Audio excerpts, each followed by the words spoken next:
But I couldn't shake the feeling that something was wrong. I tried to ignore it, convincing myself it was just paranoia. Little did I know I was guiding my friend into a trap. She tried calling Daniel, but Daniel didn't answer. She tried Anita, but her phone was switched off. Everyone seemed shocked, just as we were.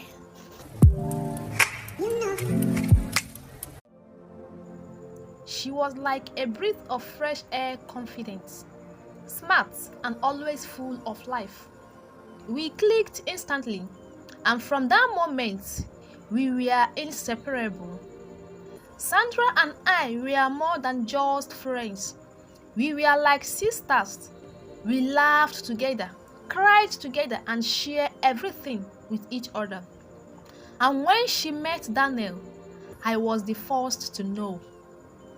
Sandra and Daniel's love was the kind of love you read about in fairy tales. They met at mutual friends' party, and it was as if the world stopped when they clocked eyes. I saw the spark in Sandra's eyes, and it was like she had finally found her missing piece.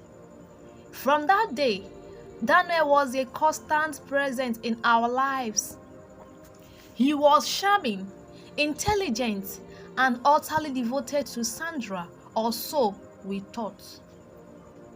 Everything seemed perfect, but as they say, not everything that glitters is gold. Sandra had this other friend, Anita.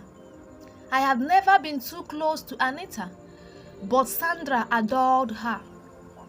She always said Anita was like the sister she never had. Sandra trusted her with everything, and they spent a lot of time together. At first, I thought it was just because Anita was going through a rough patch in her life, a breakup, a job loss. Sandra had a big heart, and she always wanted to help. But then, little things began to change. Daniel seemed distant. Whenever we hung out, he would be on his phone, and there were hushed conversations between him and Anita. I mentioned it once to Sandra, but she brushed it off. "You are overthinking," she said with a laugh. "Anita would never do such a thing to hurt me. She's like family." But I couldn't shake the feeling that something was wrong. I tried to ignore it, convincing myself it was just paranoia. Weeks turned into months, and the distance between Daniel and Sandra grew. She confided in me that their friendship wasn't that perfect as it seemed. But I kept encouraging her to trust Daniel, to give him time, to hold on to their love. Little did I know I was guiding my friend into a trap. Then came that fateful Sunday. Sandra and I had just returned from our usual morning jog. She got a call from a friend. I watched as her face turned pale. Her body stiffened, and the phone dropped from her hands. "What's wrong?" I asked, panic rising in my chest. Her voice was barely a whisper. "Check your Facebook," she said. I grabbed my phone and opened my Facebook. There it was, right at the top of my feed. Pictures of Daniel and Anita, dressed in white, smiling as they exchanged vows at a wedding. Their wedding. There was a caption: "Congratulations to the lovely couple, Daniel and Anita, on their wedding Thanksgiving. Wishing you both a lifetime of happiness." My heart dropped. I turned to Sandra, who looked like a ghost, her eyes wide, her lips trembling. "How could this be?" She muttered more to herself than to me.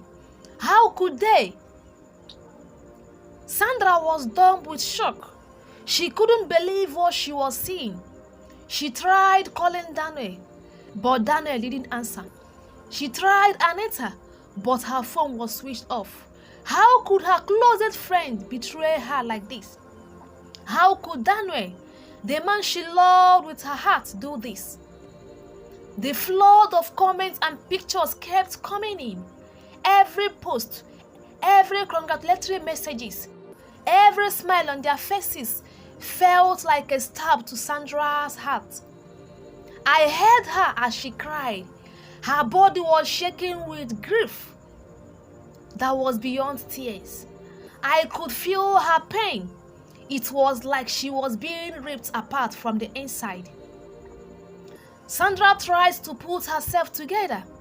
She had to find out the truth. She went to Daniel's house, only to find it locked and deserted. She reached out to mutual friends, but they had no idea.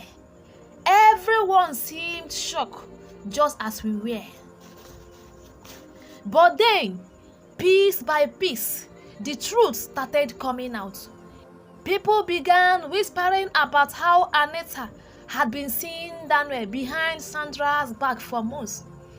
They talked about the secret meetups and the late night phone calls. Someone even mentioned seeing them together, looking way too close to be just friends. Finally, after what felt like an eternity, Daniel called back. His voice was cold, almost detached. He didn't even apologize.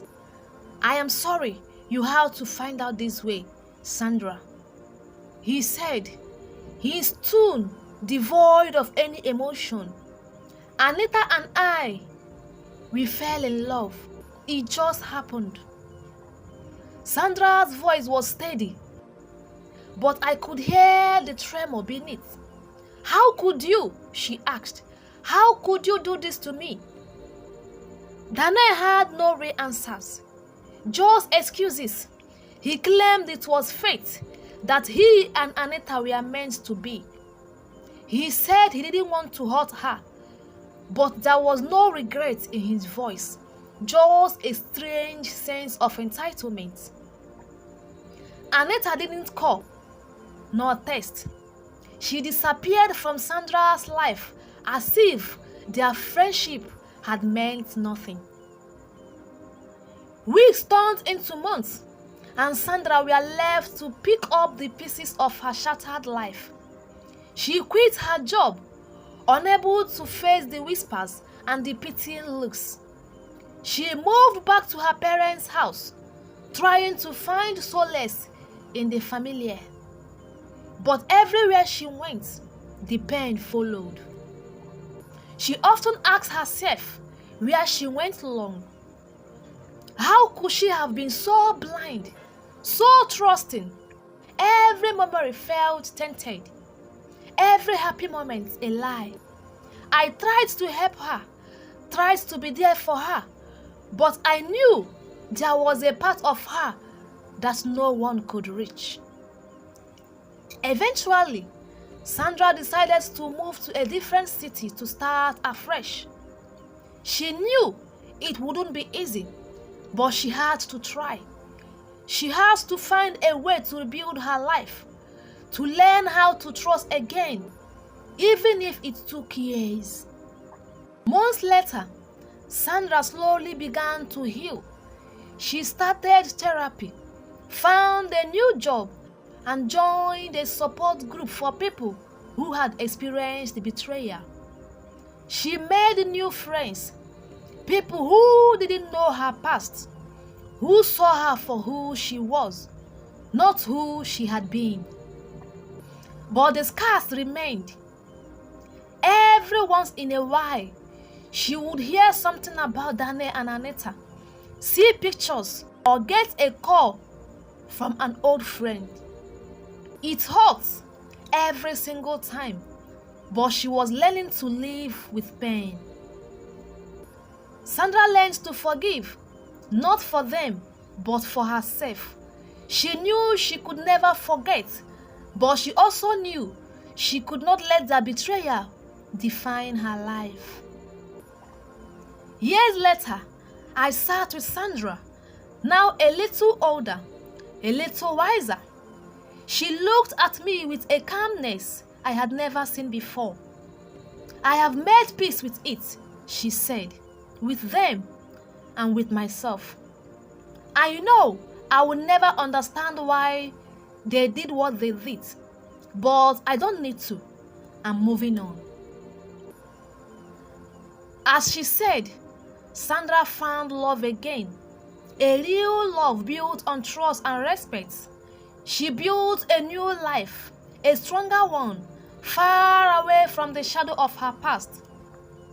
As I looked at her, I realized that sometimes, even in the face of worse betrayals, we found the strength to rise again. Thank you for watching. Please subscribe to my channel for more amazing videos.